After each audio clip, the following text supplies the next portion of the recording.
దయచేసి అందరు కూడా తలలో ఉంచినట్లయితే వాక్యం నిమిత్తము ప్రార్థన చేసుకుందాం. పరిశుద్ధమైన తండ్రి, కృపగల దేవా, నీ దయగల పాదములకు స్తోత్రములు స్తుతులు చెల్లిస్తున్నాం నాయన.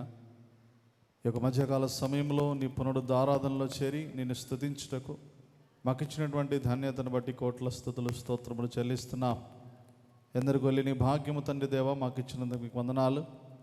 నీ వాక్యమును ధ్యానించనయించుండగా విశ్వాసముతో తండ్రి నాయన నీ వాక్యం వినుటకు మా కృప చూపమని తండ్రి నాయన ఇప్పటి వరకు పాటల ద్వారా, ప్రార్థన మరియు ఆరాధన ద్వారా నేను స్తుతించుంటున్నా. మీ పరలోకపు స్వరమును మీ దాసుని ద్వారా మీరే మాతో మాట్లాడమని, మీ పరిశుద్ధాత్మ శక్తి అభిషేకం మీరు దయచేసి తండ్రి నాయన మా యొక్క హృదయాలతో మీరు మాట్లాడి ముచ్చటించి మమ్మల్ని బలపరిచి దేవా స్థిరపరచమని వినినప్పుడు తండ్రి నాయన నీ యొక్క సన్నిధిలో తండ్రి నాయన విశ్వాసముతో తండ్రి నాయన వినుటకు మీరు కృప చూపమని యేసు పరిశుద్ధ నామములో ప్రార్థన అడిగి వేడుకొని పొంది ఉన్నాము తండ్రి, ఆమేన్. ప్రైజ్ ది లార్డ్, హల్లెలూయా. దేవుని మహాకృప. మరి కొద్ది నిమిషాలు దేవుని వాక్యాన్ని విందాం. మా ప్రయాణాల కొరకు ఈస్ట్ గోదావరి, పాలకొల్లు, అంతర్వేది, తర్వాత గుంటూరు, అనపర్రు పలు ప్రాంతాల్లో దేవుని సేవలు వాడబడి క్షేమంగా నడిపించబడ్డానికి దేవుడు కృప చూపారు. మా ప్రయాణం కొరకు ఎవరెవరైతే ప్రార్థించారో వారికి ఆ నిండు వందనాలు తెలియజేస్తూ ఉంటున్నాం. మంచిది. కొద్ది నిమిషాలు చాలా మంచి ఒక అంశాన్ని మీదట ఉంచుతాను. దయచేసి చూడండి. నిర్గమకాండము 23వ అధ్యాయము 5వ వచనాన్ని మీరు చూడండి. నిర్గమకాండం 23:5. నీవు నీ పగవాని గాడిద బరువు క్రింద పడి ఉండుట చూచి దాని నుండి తప్పింపక ఉందునని నీవు అనుకొనినను అగత్యముగా వానితో కలిసి దాన్ని విడిపోయింది. చిన్న మాట ప్రార్థన. పరిశుద్ధ జీవంగల తండ్రి, దయగలిగిన మా దేవా, నీకు స్తోత్రాలు. నిలిచిన నేను నిమిత్త మాత్రుని, కానీ మీ లేఖనము చాలా విలువైనది, శ్రేష్టమైనది. మాతో సూటిగా తేటగా మాట్లాడి మమ్మల్ని బలపరచమని ప్రార్థన చేస్తూ యేసు నామములో ప్రారంభిస్తున్నాము తండ్రి, ఆమేన్. ఒకడు గాడిద మీద బరువు తీసుకొని వెళ్తున్నాడు. ఆ బరువులో ఏముందో మనకు తెలియదు. అది బట్టల మూటో, లేకపోతే ఆహారమో, లేకపోతే వస్తువులో ఏదైనా ఉండొచ్చు. ఆ బరువు గాడిద మీద తీసుకెళ్తున్నాడు. ఆ తీసుకెళ్తున్న వాడు ఆ దారిలో వెళ్తుంటే, బాగేనండి, ఆ దారిలో వెళ్తుంటే ఒకడు చూస్తున్నాడు. ఆ వెళ్తున్న వాడిని ఒకడు చూస్తున్నాడు. ఈ చూస్తున్నోడికి ఆ గాడిద మీద బరువు తీసుకొని వెళ్తున్న వాడు ఏమవుతాడంటే శత్రువు అవుతాడు. మీరు గమనించండి. ఒకప్పుడు స్నేహితుడై ఉండొచ్చు, ఒకప్పుడు బంధువుడై ఉండొచ్చు, ఒకప్పుడు ఎవరైనా ఉండొచ్చు. కానీ ఇప్పుడు మాత్రం ఏమవుతాడు? పగవాడవుతాడు. ప్రేమైన వాళ్ళరా, ఆ పగవాడు గాడిద మీద బరువు మోసుకొని వెళ్తున్నాడు. ఇప్పుడు అనుకోకుండా వీడు చూస్తుండగానే ఆ గాడిద మీద ఉన్న బరువు జారి కింద పడింది. ఇప్పుడు సంతోషం అనిపిస్తుందా లేదా? ఇప్పుడు శత్రువు జీవితంలో ఏదైనా నష్టం కలిగితే వెంటనే ఏం చేస్తారు? ఆనందిస్తారు కదా. ఇప్పుడు ఆ గాడిద మీద ఉన్న బరువు అమాంతం కింద పడేసరికి వీడు మనసులో నవ్వుకొని ఉంటాడు, లేదా సంతోషపడి ఉంటాడు. అరే, నా శత్రువుకి బాగా జరగాల్సింది జరిగింది. ఇంకా నెక్స్ట్ ఏమనుకుంటాడు? నేను వెళ్ళి సహాయం చేయాలనుకుంటాడా, చేయకూడదు అనుకుంటాడా? మీకు అర్థమవుతుందా నేను చెప్పేది? డిమ్ముగా మైండ్ పెట్టుకోవద్దండి. ఇప్పుడు ఆ పగవాడి గాడిద మీద ఉన్న బరువు కింద పడిందండి. ఆ కింద పడిన బరువును వీడు వెళ్ళి సహాయం చేసి ఎత్తాలనుకుంటాడా? ఎందుకు అనుకుంటాడు? వీడెవరు? శత్రువు. అక్కడ అవతలున్నాడు వీడికి శత్రువు. అనుకోడు. ఏమనుకుంటాడు? ఎత్తకూడదు అనుకుంటాడు. అప్పుడు దేవుడు ఏమన్నాడంటే, నువ్వేమన్నా అనుకో, నీకు అనుకోవడానికి నీకు స్వతంత్రం ఉంది. నువ్వేమన్నా అనుకో, కానీ నోరు మూసుకొని పోయి ఆ బరువును ఎత్తి గాడిద మీద పెట్టు. గట్టిగా చప్పట్లు కొడుతూ దేవుని హల్లెలూయా. మీకు అర్థమవుతుందా? కొన్నిసార్లు దేవుని బిడ్డలం మనం కూడా ఎన్నోసార్లు తప్పుగా లోపల ఆలోచన అనుకుంటాం. వాళ్ళని అలా అనుకుంటాం, వీళ్ళని ఇలా అనుకుంటాం, వీలైతే పాస్టర్ని కూడా వదిలిపెట్టాం. ఎవరినైనా ఏమైనా అనుకుంటాం మనం. ఎవరినైనా ఏమైనా అనుకున్నప్పుడు దేవుడు అంటాడు, నువ్వు అనుకున్నది తప్పు, నువ్వు అనుకున్నది పొరపాటు, నువ్వు అనుకున్నది సరైనది కాదు అని నువ్వు గ్రహించుకొని దాన్ని యాక్షన్స్లో చూపించేటప్పుడు నువ్వు అనుకున్నది వేరైనా నువ్వు చేయాల్సింది దేవుని బిడ్డగా వేరు. ఇదిగో నువ్వు అనుకోవచ్చు నేను ఇలా చెయ్యాలి అని, కానీ దేవుడు చెప్తాడు నువ్వు అనుకున్నది పక్కన పెట్టి నేను నీతో చెప్పింది చెయ్యి. గట్టిగా చప్పట్లు కొడుతూ దేవుని హల్లెలూయా. కొన్నిసార్లు మనం అనుకునేవి మంచిది కాదు. అందుకే దేవుడు ఏమన్నాడు అక్కడ, ఇదిగో దాని నుండి తప్పింపక ఉందునని నువ్వు అనుకొనినను అగత్యముగా, అంటే దేవుడు కండిషన్గా చెప్తున్నాడు, అగత్యముగా నీవు వానితో కలిసి దానిని ఏం చేయాలి, విడిపించాలి.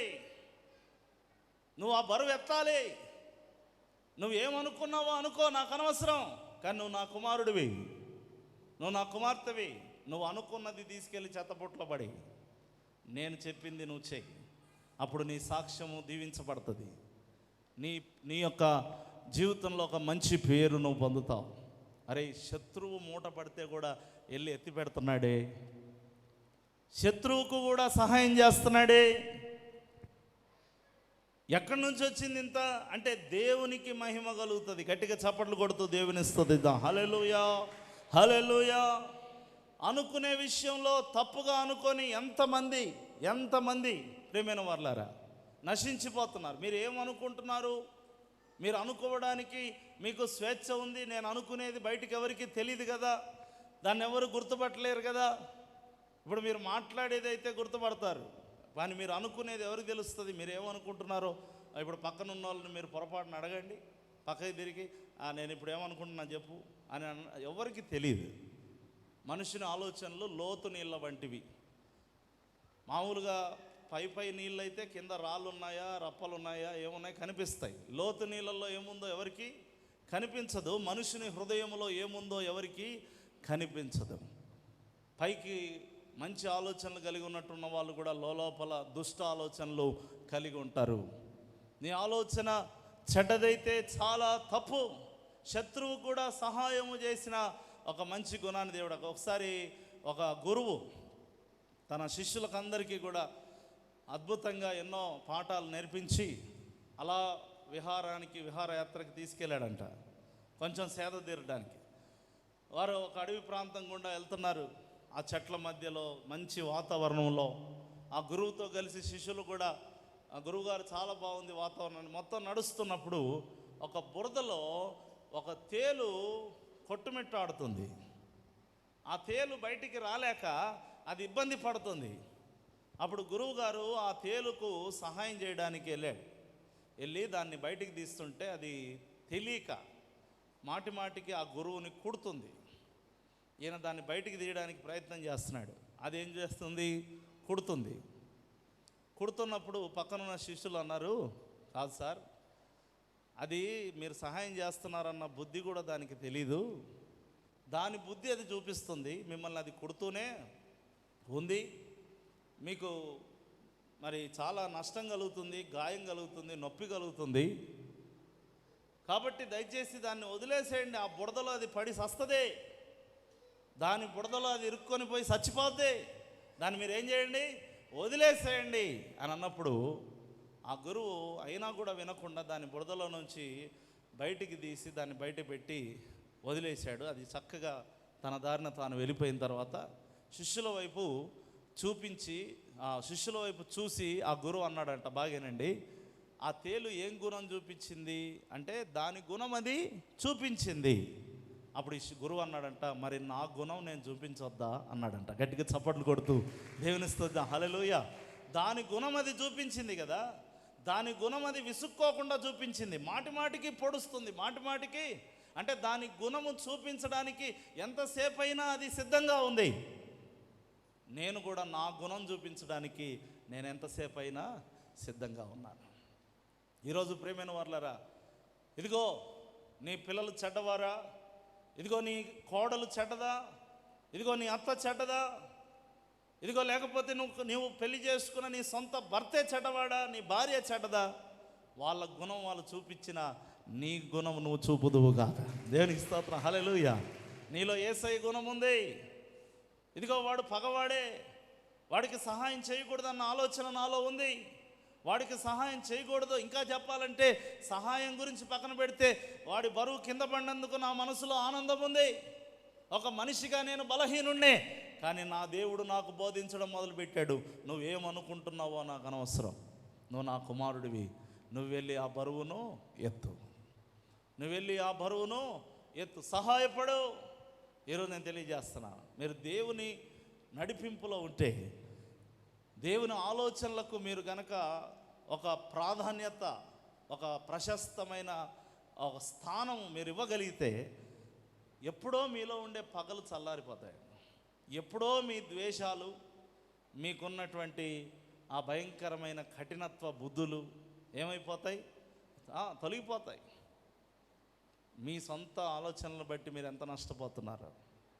నా సొంత ఆలోచనలే కలిగించెను నష్టము, నీకు కలిగిన ఆలోచనలే నాకు లాభమాయను.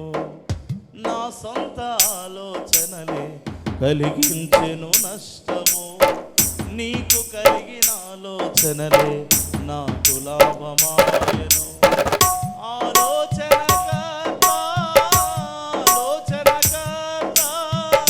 నీ ఆలోచనలే నాకు క్షేమమయ్యా, నీ ఆలోచనలే నాకు క్షేమమయ్యా.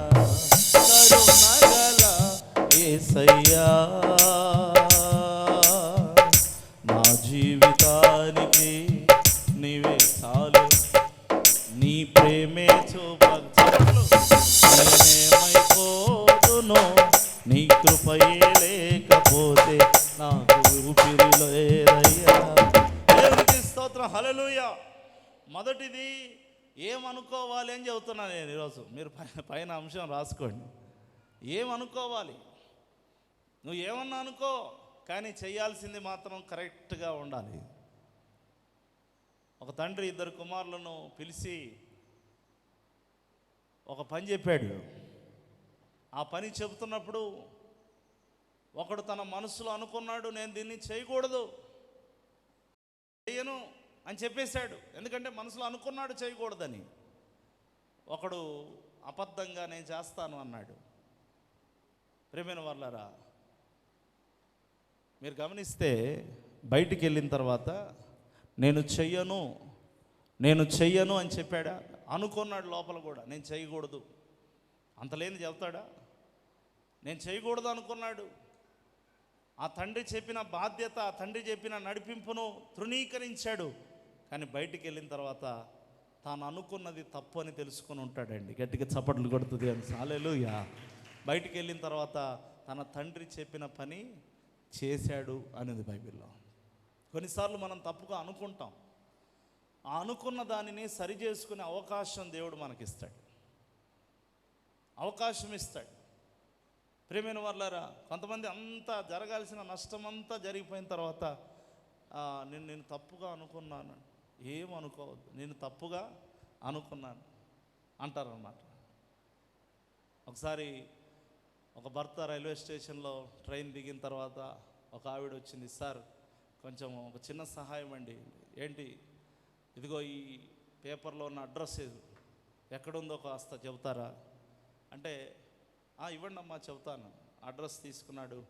పలానా చోట మీరు అటువైపు వెళ్ళి ఇటువైపు వెళ్ళి అడ్రస్ చెప్పాడు. చెప్పిన తర్వాత ఆమె నవ్వుతూ సంతోషంగా, చాలా థ్యాంక్స్ అండి, మరి నాకు అడ్రస్ చెప్పినందుకు చాలా సంతోషము, మీకు ధన్యవాదాలు అని చెప్పి ఆమె దారిన ఆమె వెళ్ళిపోయింది.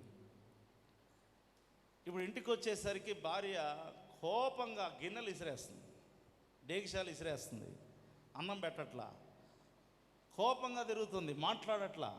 ఏం జరిగింది? పక్కింటి ఆవిడ వచ్చి ఆల్రెడీ పెట్టేసింది మంట. మీ ఆయన ట్రైన్ దిగంగానే ఒక ఆమె లెటర్ ఇచ్చింది, ఆయన తీసుకున్నాడు, ఆమె నవ్వుతుంది. జరిగింది అదే, చూడ్డానికి, దూరం నుంచి చూడ్డానికి. ఆమె ఏదో పేపర్ ఇచ్చింది, ఈయనేదో మాట్లాడుతున్నాడు, ఆమె నవ్వింది, సంతోషపడి. దూరం నుంచి చూస్తే అదే, కానీ దగ్గరికి వెళ్ళి చూస్తే అక్కడ అపార్థంగా ఏది జరగలేదు, తప్పుగా ఏది జరగలేదు. భయంకరంగా గొడవ వేసుకుందంట. భర్త చెప్పినా వినట్లేదు, విపరీతంగా గొడవ వేసుకొని 2-3 రోజుల్లో ఆ చిన్న బిడ్డతో కలిసి ఆత్మహత్య చేసుకొని చచ్చిపోయింది. ఎందుకు ఈ మాట చెప్తున్నానంటే, చాలామంది మీరు అనుకున్నది పొరపాటు. ఒకసారి భోజనపు బల్ల దగ్గర దావీదు రానప్పుడు సౌలు గుర్తించాలి, నాకు దయ్యం పట్టింది, సరే దాన్ని గుర్తించలేదు అనుకుందాం. దావీదు ఎందుకు రాలేదని తన కుమారుణ్ణి పిలిచి అడగొచ్చు. యోనాతాన్ అన్నాడు కదా, యోనాతాన్ ఫ్రెండ్ కదా దావీదు. యోనాతాన్ను పిలిచి, ఇదిగో యోనాతానా, దావీదు నీకు మంచి స్నేహితుడు కదా, ఎక్కడికి వెళ్ళాడు, ఏంటి రాలేదు, భోజనానికి రాలేదేంటి అని అడిగితే యోనాతాన్ చెప్తాడు. కానీ విచిత్రం ఏంటి తెలుసా, కొంతమంది అయితే విచ్చలవిడిగా అనుకుంటారు, ఏది పడితే ఎందుకమ్మా అలా అనుకుంటున్నావు, ప్రతిదానికి ఎందుకు అలా అనుకుంటారు మీరు, ఇంకెప్పుడు అదే మైండేనా, అందరినీ శత్రువుల లెక్కలో కట్టుకుంటూ వెళ్ళడమేనా, ఎవరిని సరిగా అర్థం చేసుకోరా, ఎవరిని కూడా ప్రేమతో పలకరించరా, ఎవరిని చేర్చుకోరా, ప్రతి ఒక్కరి గురించి ఏదో ఒకటి అనుకుంటారా? మీరు కాదులే, ఉంటారు సమాజంలో ఇలాంటి టిపికల్ మైండ్స్, పనికిరాని మనస్తత్వం కలిగిన వారు. దావీదు ఎందుకు రాలేదు అని యోనాతాన్ని అడగొచ్చు. కానీ ఏమంటున్నాడు తెలుసా, దావీదు రాలేదంటే అపవిత్రుడయ్యాడేమో అన్నాడు. అన్న మరుక్షణమే అపవిత్రుడే. చదివితే ఎంత సౌలు గురించి అట్లా అనిపిస్తుంటే మీరు చదవండి ఒకసారి. 1 సమూయేలు 20వ అధ్యాయము 25వ వచనాన్ని మీరు చూసినట్లయితే, మునుపటి వలె రాజు గోడ దగ్గర ఉన్న స్థలము దగ్గర తన ఆసనం మీద కూర్చుండెను. యోనాతాను లేవగా అబ్నేరు సౌలు దగ్గర కూర్చుండెను. అయితే దావీదు స్థలము ఖాళీగా ఉండెను. అయినను, ఈ మాట చూడండి, అయినను అతనికి ఏదో ఒకటి సంభవించినందున అతడు అపవిత్రుడై ఉన్నాడేమో అనండి. ఏమో అనండి ఒకసారి, ఏం సిగ్గుపడొద్దండి, ఏమో అనండి. ఏమో మీకు చాలామందికి అలవాటే, ఇప్పుడు ఏదో కొత్తగా పలకట్లేదు కానీ ఏమో అన్నాడు కదా. అనిన తర్వాత ఆ ఏమో దగ్గర ఆగొచ్చు కదా. ఏమో దగ్గర ఆగరు మనోళ్ళు, ఇంకొక అడుగు ముందుకేసి ఏమో కాదు, నిజమే జరిగే ఉంటుంది, అలా చేసే ఉంటుంది, అలా మాట్లాడే ఉంటాడు. ఏమో అన్నాడు, వెంటనే ఏమంటున్నాడు, అతడు అపవిత్రుడై ఉండుట అవశ్యము అని సౌలు అనుకున్నాడు. అది నిజం కాదు. నువ్వు అనుకున్నదంతా నిజం కాదు. నీ దృష్టిలో అపవిత్రుడైన వాడు పరిశుద్ధుడై ఉండవచ్చునేమో, నీ దృష్టిలో పరిశుద్ధుడై ఉన్నటువంటి వాడు అపవిత్రుడై ఉండవచ్చునేమో, నువ్వు మంచిది అనుకుంటున్నటువంటి వారు చెడ్డోళ్ళై ఉండవచ్చునేమో. దయచేసి గమనించండి. అపవిత్రుడేమో అన్నాడు, ఏమో అన్న మరుక్షణమే అపవిత్రుడే, ఆవశ్యకముగా అపవిత్రుడే. ఎంత రాంగ్ ఏమండి డెసిషన్ ఇది, ఎంత తప్పుడు నిర్ణయం ఇది. ఎవరన్నా ఏదన్నా చెబితే ఏమో అనే స్థితిలో నుండి నిజమే అనే నమ్మే పరిస్థితిలోని కొండెములు ముచ్చట్లు నమ్మొద్దండి. దాని గురించి ఎంక్వైరీ చేయండి, దాని గురించి నెమ్మది పడండి, ముందు సమాధాన పడండి. వెంటనే నిర్ణయాలు తీసేసుకొని, తీర్మానాలు ఏదో మీకు నచ్చింది మీరు అనేసుకొని, మీకు నచ్చిందంతా ఊహించేసుకొని, మీకు నచ్చిందంతా ఆలోచించుకొని. కొన్ని ఈగలు ఉన్నాయంట, చెప్పానా నేను మీకు, కొన్ని ఈగలు తేనె తింటున్నాయంట. ఒక ఆయన మంచి అడవిలో నుండి కుండ నిండా తేనె తెస్తే ఈగలన్నీ తేనె తింటుంటే కొత్తగా రెక్కలు వచ్చిన ఈగ వచ్చి వాలిందంట అక్కడ. ఇవి జాగ్రత్తగా ఇట్లా పడుతూ ఇట్లా లేస్తూ ఆ కుండలో జారి పడకుండా తేనె తింటున్నాయి. అప్పుడు కొత్తగా రెక్కలు వచ్చిన తేనె వీళ్ళకే ఇంత తేనె పెట్టుకొని తూక్కుంటూ తింటున్నారు, తెలివి లేదు మీకు అని చెప్పి హాయిగా తేనెలోకి నడుచుకుంటూ వెళ్ళిందంట. ఫుల్గా కడుపు నిండి. అప్పటికే ఒక పెద్ద ఈగ చెబుతుంది, పోవద్దు అంటుందంట. అస్సలు చెవిన కూడా పెట్టలే. మీకు తెలివి లేదు, సరిగ్గా నిలబడి కూడా అన్నం తినకున్నారు మీరు. ఆ తేనె అని చెప్పి చక్కగా తేనె లోపలికి వెళ్ళిపోయి కడుపు నిండా తినేసిందంట తేనెని. రెక్కలు కూడా తేనెలో ఇరుక్కపోయాయంట. చూసుకోవాలా, ముందు కడుపు నిండాలా. రెక్కలు కూడా తేనెలో ఇరుక్కపోయాయి. కడుపు అయితే నిండింది, గింజుకుంటుంది, బయటికి రావట్లే. ఎంత విదిలించుకుంటుంది, బయటికి రావట్లే. అప్పుడు అనింది పెద్దయ్యగా, నేను చెప్తే విన్నావా, మేము ఇంత కష్టపడి ఇంత ఊక్కుంటూ తూక్కుంటూ ఎందుకు తింటున్నాము? ఆ తేనెలోకి దిగితే మా సన్నని కాళ్ళు బయటికి రావు. ఎక్కడుండి ఏం చేయాలో నీకు ఇష్టం వచ్చినట్టుగా నువ్వు చేస్తే నీ బ్రతుకు తెల్లారిపోద్ది. ఎలా ఏది పడితే అది అనుకొని, ఏది పడితే అది. కొంతమంది బైకుల మీద రాసుకుంటారు మై లైఫ్ మై రూల్స్. నీకు అర్థమవుతుందా? నువ్వు ఏది పడితే అది అనుకొని, ఎలా పడితే అలా జీవించి, ఎవరు చెప్పినా వినకుండా, ఎవరు చెప్పినా పట్టించుకోకుండా, ఎవరు చెప్పినా అర్థం చేసుకోకుండా, ఇదిగో ఒకరినొకరు ఏమాత్రం కూడా ఐక్యత చూపుకోకుండా మీరు జీవిస్తే మీరు అనుకున్న వాటిని బట్టి నష్టపోయే రోజు ఒకటి వస్తుంది. అనవసరంగా ఇలా ఆలోచనలు చేసి నా జీవితంలో ఎన్నో పోగొట్టుకున్నాను అని ఏడ్చే రోజు వస్తుంది. నీ ఆలోచనలు నీకు నష్టం కలిగిస్తున్నాయని నీవు మరి బోరుమని గుండెలు బాదుకునే రోజు వస్తుంది. అలా రాకముందే నీ ఆలోచనలన్నీ చెరపట్టి అనుంది బైబిల్లో. నీ ఆలోచనలు ఏం చేయాలంట? చెరపట్టాలి. ఖైదీల్లాంటివి ఆలోచనలు, అవి బాగా కరుడు కట్టిపోయాయి. ఏది పడితే అది ఆలోచించడం. ఆ ఆలోచనలు చెరపట్టి క్రీస్తుకు లోపరుచుదుముగాక. గట్టిగా చప్పట్లు కొడుతూ దేవుని స్తుతిద్దాం. హల్లెలూయా. క్రీస్తుకు లోపరచండి. మీ ఆలోచనలన్నీ ఇష్టం వచ్చినట్లుగా మిమ్మల్ని నడిపిస్తున్నాయి, ఇష్టం వచ్చిన దారుల్లో మిమ్మల్ని తీసుకెళ్తున్నాయి, మిమ్మల్ని పాడు చేస్తున్నాయి, మిమ్మల్ని పతనం చేస్తున్నాయి, మిమ్మల్ని పని చేయనియట్లేదు, మిమ్మల్ని బాగుపడనియట్లేదు, మిమ్మల్ని దేవుని సన్నిధికి రానివ్వట్లేదు, మీరు ఎదగనివ్వట్లేదు, మిమ్మల్ని నాశనమయ్యేదాకా మిమ్మల్ని వదలట్లేదు. ఆ ఆలోచనలను ఏం చేయాలా? చెరపట్టి, ఇప్పటి నుంచి నేను అనుకున్నది కాదు, నా యేసయ్య అనుకున్నది నేను చేస్తాను. దేవునికి స్తోత్రం. హల్లెలూయా, హల్లెలూయా. ఒకడిని అపవిత్రుడు అని అనుకోవచ్చా? ఆ పాపాత్మురాలైన స్త్రీని అలాగే అనుకున్నాడు ఈ యొక్క పరిసయ్యుడైన సీమోను. అప్పుడు ప్రభు అన్నాడు, రే పిచ్చోడా, నీకంటే ఆమె గొప్పది, ఆమె విస్తారంగా ప్రేమించింది, నువ్వు సనుగుతూ పక్కకు నిలబడ్డావు. ఎవరిని కూడా అపవిత్రులు అనుకోవద్దండి. మన మీద ఊడిపడిన పరిశుద్ధులమైనట్టు బలహీనులను కూడా మనం ఏం చేయాలి? ప్రేమించాలి. బలహీనులను ప్రేమించాలి. కొంతమంది ముఖమంతా ఇకారంగా పెట్టి, నేను ఇంతకుముందు కూడా చెప్పాను, ముఖమంతా ఇకారం పెట్టుకొని ఇదిగో తీసుకో కరపత్రిక అని ఇట్టు ఇస్తారా? ఇచ్చిన తర్వాత ఇప్పుడు మళ్ళీ కొత్తగా ఒక ఫ్యాషన్ వచ్చింది, తీసుకుంటాడు అవతలోడు. తీసుకోవడమే గొప్ప, ఎందుకంటే తెలియదు, దేవుడు తెలియనివాడు కదా. తీసుకున్న తర్వాత 2 రూపీస్ కరపత్రిక ఎంతంట? 2 రూపీసా? ఎవడు చెప్పాడు? ఇస్తే ఉచితంగా ఇచ్చి, ఉచితంగా సువార్త చెప్పి, వాళ్ళు దేవుని యందు రక్షణ పొంది, బాప్తిసం పొంది, సంఘంలోకి అడుగుపెట్టిన తర్వాత వాళ్ళు ప్రేరేపించబడితే నీకు ఇస్తారు. ఇంకా నువ్వు యేసయ్యను పరిచయం చేయలేదు, యేసయ్య అంటే వారికి ఎవరో తెలీదు, కరపత్రం చేతిలో పెట్టి 2 రూపీస్ అంటే ఎట్లా, 5 రూపీస్ అంటే ఎట్లా? ఏ సేవకుడు చెప్పాడు? తెలివిలేని సేవకుడు. నీకు అర్థమవుతుందా? సరే, అన్యులంటే ఇంత లావు బుక్ తీసుకొని వస్తారు, అలా నేనేం విమర్శించట్లేదు, కానీ ఇంత లావు బుక్ తీసుకొని వచ్చి, ఈ బుక్ తీసుకోండి సార్ అంటారు. ఏం బుక్ అంటే, ఇది పలానా బుక్కు, ఇది మా మత గ్రంథం.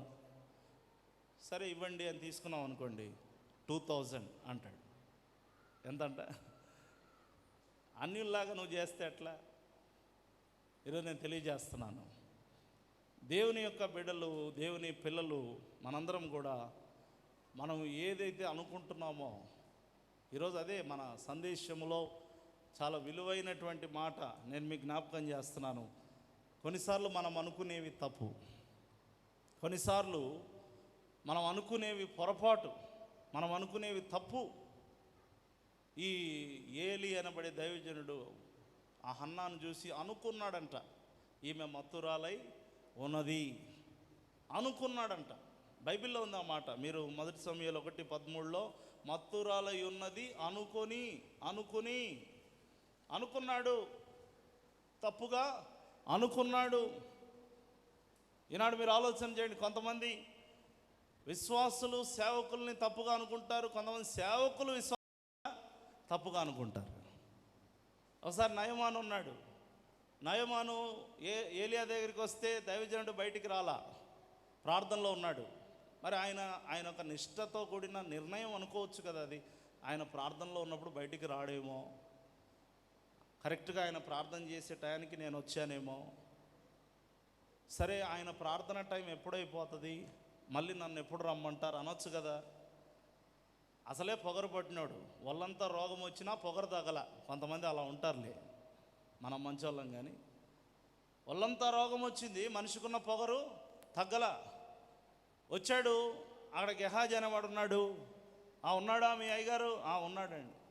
ఏం చేస్తున్నాడంటే ప్రార్థనలో ఉన్నాడు. నేను వచ్చానని చెప్పండి, ప్రార్థనలో ఉంటే ఆయన బయటికి రాడు. అప్పుడు వెంటనే తన పనివాడి వైపు చూసి, మన ఊర్లో నదులు లేవా? అక్కడికి వెళ్ళి, అక్కడికే దైవజనుడు ప్రార్థన ఆపుకొని గెహాజీ లోపలికి వెళ్తే, అయ్యా ఇట్లా పలానా నయమాన్ వచ్చాడు, ఏం చెప్పమంటారు అంటే, తర్వాత రమ్మని చెప్పు అనొచ్చు వాస్తవంగా అయితే. కానీ నయమాన్ ఏమన్నాడు, దగ్గరలో నది ఉంది కదా, ఆ నది దగ్గరికి వెళ్ళి 7 సార్లు మునగమని చెప్పు. పరిష్కారం చెప్పాడు, మునగమని చెప్పు అంటే జవాబు ఇవ్వాల్సిన జవాబు ఇచ్చాడు కదా. బయటికి రాలేదని కోపం, ప్రార్థనా సమయంలో వచ్చాడని ఇవన్నీ ఆలోచన చేయడు, బయటికి రాలేదని కోపం.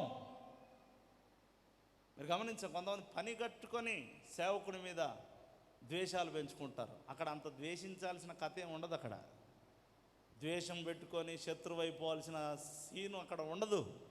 వాంటెడ్గా, మా ఊర్లో నదులు లేవా, ఇంతకంటే శ్రేష్టమైన నదులు మన దగ్గర ఉండలేదా, ఈ నదిలో వెళ్ళి మేము మునగాల అని తప్పుగా అనుకొని ఆలోచన చేస్తే, పక్కనున్న పనివాడు అన్నాడు, ఏదో లేండి చెప్పాడు కదా, మునుగుదాం, మునిగి చూద్దాం.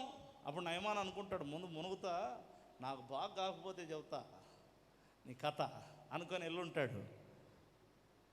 7 సార్లు మునిగితే 7వసారి పసి పిల్లవాడి చర్మము లాంటి మంచి స్వస్థతతో పైకి లేచాడు. గట్టిగా చప్పట్లు కొడుతూ దేవుని స్తుతిద్దాం. హల్లెలూయా, హల్లెలూయా.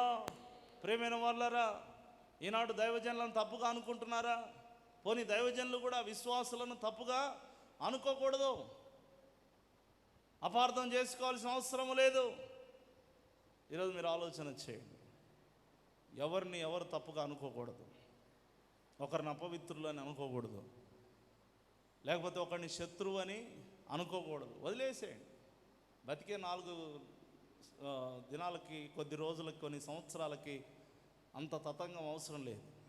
మన జీవితాన్ని ప్రశాంతవంతంగా నడిపించుకుందుముగాక, సమాధానకరంగా మనం అడుగులు వేయుదుముగాక.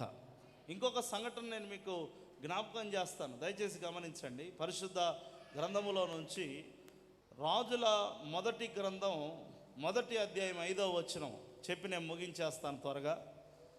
హగ్గీతు కుమారుడైన అదోనియా గర్వించిన వాడై, నేనే రాజు నగుదును అనుకొని, ఏమనుకున్నాడంట? నేనే రాజు నగుదును అని అనుకొని. డిక్లరేషన్ లేదు, ఎవరు చెప్పలా నువ్వు రాజు అని. తండ్రి అయిన దావీదు ముసలివాడై మంచము మీద పడి ఉన్నాడు, నిండు వృద్ధాప్యములో ఉన్నాడు. పోనీ ఆ దావీదు ఏమైనా చెప్పాడా, అదోనియా నువ్వే రాజు అని చెప్పాడా? చెప్పక మునిపే, ఆధిక్యత పొందక మునిపే, ఇంకా తనకు ఆ రాజముద్ర వేయబడక మునిపే తాను రాజును అనుకుంటున్నారు. కొంతమందిని దీవించబడక ముందే పట్టుకోలేము వీళ్ళని, ఇంకా దీవించబడితే దొరుకుతారా? అట్లాంటి వాళ్ళని దేవుడు గర్విష్ఠులు అంటాడు. ఏమంటాడు? దీవించబడక మునిపే ఇంకా మామూలుగా ఉండదు లెవెలు. ఇంకా దీవిస్తే, ఇప్పుడు సామెత పెద్దలు అంటారు, కళ్ళు ఎక్కడికి ఎక్కుతాయంట? నెత్తి మీదకి. నిజమండి. కొంతమంది నేను గొప్పవాణ్ణి అని అనుకుంటారు, దీనులుగా ఉండటం వారికి ఇష్టము లేదు, సాత్వికులుగా ఉండడం వారికి ఇష్టం లేదు. ఎప్పుడైనా సరే నేను గొప్పవాడనని అనుకోనవద్దు. బైబిల్ చెబుతుంది, నేను కాదు. నేను గొప్పవాడిని అని నువ్వు అనుకోవద్దు. దీనుల ఎడల ఆయన దయ చూపుతాడు. గట్టిగా చప్పట్లు కొడదాం ఒకసారి, హల్లెలూయా. దీన మనసు గల వారిని తగిన సమయములో హెచ్చించువాడవని, నీవు వాడు పాత్రనై నేనుండుటకై, నీవు వాడు పాత్రనై నేనుండుటకై నిలచియుందును పవిత్రతతో. హల్లెలూయా యేసయ్యా స్తోత్రమయ్యా, హల్లెలూయా స్తోత్రమయ్యా, దేవునికి స్తోత్రం, హల్లెలూయా. ఒక సేవకుడు నేను ఒక ఇంగ్లీష్ మెసేజ్ విన్నా. ఒక సేవకుడు అన్నాడు, నేను తగ్గించుకుంటున్నాను అని చెప్పడం తప్పంట. మీరు ఒప్పుకుంటారా? ఎంతమంది ఒప్పుకోరు? చేయొద్దండి. నువ్వు అడిగావంటే ఏదో మెలిక ఉంది దీంట్లో. నేను తగ్గించుకుంటున్నాను, నా భర్త దగ్గర నేను తగ్గించుకుంటున్నాను, నా భార్య దగ్గర నేను ఆ మాట చెప్పడం తప్పంట. ఎందుకు తప్పో తెలుసా? నేను తగ్గించుకుంటున్నాను అంటే నీ లోపల నేను గొప్పవాడిని అని నువ్వు అనుకుంటున్నావు. నువ్వు అనుకున్నది ఒక వేరే స్థాయిలో ఉంది కాబట్టి నేను తగ్గించుకుంటున్నాను. అలా కాదంట అనాల్సింది, నేను తక్కువ వాడనే. గట్టిగా చప్పట్లు కొడుతుంది అని. హల్లెలూయా. నేను తగ్గించుకోవడం ఏంటి? నేను హై లెవెల్లో ఉన్నానా? మీరు గమనించండి, నేను ఏమాత్రం వాడను. బైబిల్ ఎవరన్నా నేను తగ్గించుకుంటున్నాను అన్నాడా? మీరు చూపించండి. ఎవరు అనలేదు ఆ మాట. నేను ఎంతటి వాడను, నేను ఏమాత్రపు వాడను అని అన్నారు. తగ్గించుకోవడము అనేటువంటిది మనకు దేవుడు హృదయము లోపల ఇచ్చే అనుభవం. అది బయటికి చెప్పుకునే అనుభవం కాదు. కొంతమంది బయటికి చెప్పుకుంటారు, చూసారా? నేను తగ్గించుకుంటున్నా అనే వాళ్ళు నంబర్ 1 గర్విష్ఠులు. గుర్తుపెట్టుకోండి మీరు కావాలంటే. తగ్గించుకుంటున్నాను అనే మనస్తత్వం ఉన్నవాడు బయటికి చెప్పడు. నేను తగ్గించుకుంటున్నానని బయటికి చెప్పదు. తగ్గించుకుంటారంతే. దేవునికి స్తోత్రం, హల్లెలూయా. అప్పుడు తమను తాము తగ్గించుకుని వారు హెచ్చించబడతారు. దేవునికి మహిమ కలుగును గాక. అదోని అనుకున్నట్టు మీరు అనుకోవద్దండి. దేవుడు తగిన సమయమందు మిమ్మల్ని హెచ్చిస్తాడు, తగిన సమయమందు మిమ్మల్ని ఘనపరుస్తాడు, తగిన సమయమందు మీ తల ఎత్తువాడిగా మిమ్మల్ని ఆశీర్వదిస్తాడు. మీ సిగ్గును, నిందను, అవమానమును తీసివేసి మిమ్మల్ని మరి పూదండ వేసి ఆయన ఆశీర్వదిస్తాడు. దేవునికి స్తోత్రం, హల్లెలూయా. కాబట్టి ఇది కూడా అనుకోవడం తప్పు. ఇంకొక మాట చెప్పి నేను ముగిస్తాను. ఇదేంటంటే, అబీమెలెకు అనే ఒక ముళ్ళకంప ఉన్నాడు. నేనంతా వివరించను, ఇంతకుముందే చెప్పాను అబీమెలెకు గురించి. ఈ ముళ్ళకంపను 90 మంది సహోదరులను చంపాడు. ఎవరిని? ఓన్ బ్రదర్స్ని, బ్లడ్ రిలేషన్ కలిగిన బ్రదర్స్ని, కజిన్ బ్రదర్స్ అందరినీ, రాజకుమారులందరినీ చంపాడు వీడు రాజు అవ్వాలని. అటువంటి వాడిని వాళ్ళు నమ్మి వీడు మా సహోదరుడు అని అనుకున్నారంట. గొర్రె కసాయుడిని నమ్మినట్టుగా ఈ లోకములో అంతా ఎలాంటి వాళ్ళని నమ్ముతున్నారు తెలుసా? అయ్యా, మా కుమార్తెను ఎంతో చదివించుకున్నాం, అల్లారు ముద్దుగా పెంచుకున్నాం, ఎంతో ప్రేమతో పెంచుకుంటే ఇదిగో ఇప్పుడు ఒకడితో పారిపోయింది, వాడు 3 పెళ్ళిళ్ళు చేసుకున్నాడంట. నిజంగా అండి, ఇవి రియల్ స్టోరీస్. 3 పెళ్ళిళ్ళు చేసుకున్నవాడితో ఈవిడ పారిపోయింది. ఏమనుకుంటున్నారు? ఎవరిని సొంతం అనుకుంటున్నారు? ఎలాంటి వాళ్ళని సొంతం అనుకుంటున్నాడు? ఒక అమ్మాయి ఇలాగే చేస్తే వాడు చక్కగా తీసుకుని వెళ్ళి మరి భయంకరంగా ఆ అమ్మాయిని ముక్కలు కోసి 32 ముక్కలు, ఎన్ని ముక్కలు కోసి ఫ్రిడ్జ్లో పెట్టాడంట. ఎవరిని సొంతం అనుకుంటున్నావు? వాక్యంలో మీరు చూస్తే న్యాయాధిపతులు 9:3 అదొక మాట చదివించి ముగిస్తాను. అతని తల్లి, సహోదరులు అతని గురించి షెకెము యజమానులు వినున్నట్లు ఆ మాటలన్నీ చెప్పగా వాడి మాటలు నమ్మి వారు ఇతడు మన సహోదరుడు అనుకొని వారి హృదయము వాడి తట్టు తిప్పుకున్నారంట. అనుకోవచ్చు అట్లా? కొంచెం ఆలోచన చేద్దా? ఎవరిని సొంతం అనుకుంటున్నావు? తల్లిదండ్రులందరినీ వదిలేసి, ఏమండి, ఈరోజు నేను తెలియజేస్తున్నాను, ఒక యవనస్తుడు చచ్చిపోతే ఒక్కొక్క అడవిలో నుండి వచ్చిన కోతిలాగా ఉన్నాడు. ఒక్కొక్కడు సమాధికి పోయా ఒక్కొక్కడు ఒక అడవిలో నుండి వచ్చే కోతిలాగా ఉన్నాడు. బండ్లు రైజింగ్ చేసుకుంటూ బాణాలు పేల్చుకుంటూ ఆ స్నేహితుడిని సమాధికి తీసుకొచ్చే చుట్టూ ఒక్కొక్కడు ఒక అడవి కోతిలాగా ఉన్నాడు. ఈ యవనస్తుడు చనిపోవడానికి ఖచ్చితంగా కారణం ఈ చుట్టూ నిలబడిన ఈ గాడిద మూకే. మీరు నమ్మండి, తర్వాత జ్ఞాపకార్థ కూడిక జరుగుతూ నెలకి ఒక్కడు లేడు. ఆ స్నేహితుల కోసమా నీ తల్లిదండ్రులు వదిలేసేది? అలాంటి అల్లరి స్నేహితుల కోసమా? అలాంటి భయంకరమైనటువంటి బంధాల కోసం, చెడ్డ బంధాల కోసం నువ్వేదో అనుకొని తప్పుడు రిలేషన్స్ పెట్టుకోవద్దు, తప్పుడు ఆలోచనలు పెట్టుకోవద్దు. Have the right relations.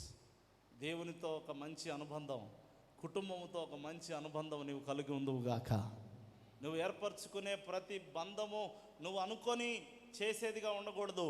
అది దేవుని దగ్గర చెప్పి, అయ్యా ఇలా అనుకుంటున్నాను, ఇది సరైనదా కాదా? నువ్వు సరైనది అంటేనే నేను చేస్తాను. ఇది నా కుటుంబానికి కూడా, సమాజానికి కూడా, సంఘములో కూడా గౌరవప్రదంగా ఉంటేనే.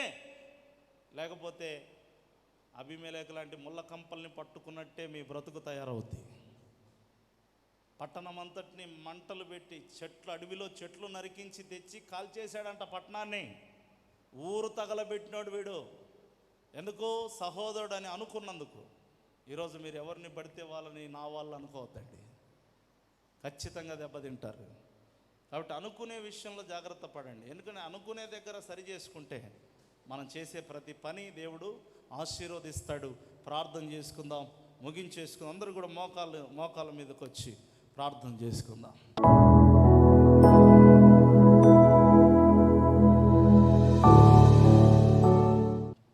ప్రార్థన చేసుకుందాం. అయ్యా, మాతో మాట్లాడినందుకు వందనాలు. మేము అనుకునేవి ఎన్నోసార్లు తప్పుగా ఉంటాయి, మేము ఆలోచించేవి ఎన్నోసార్లు తప్పుగా ఉంటాయి.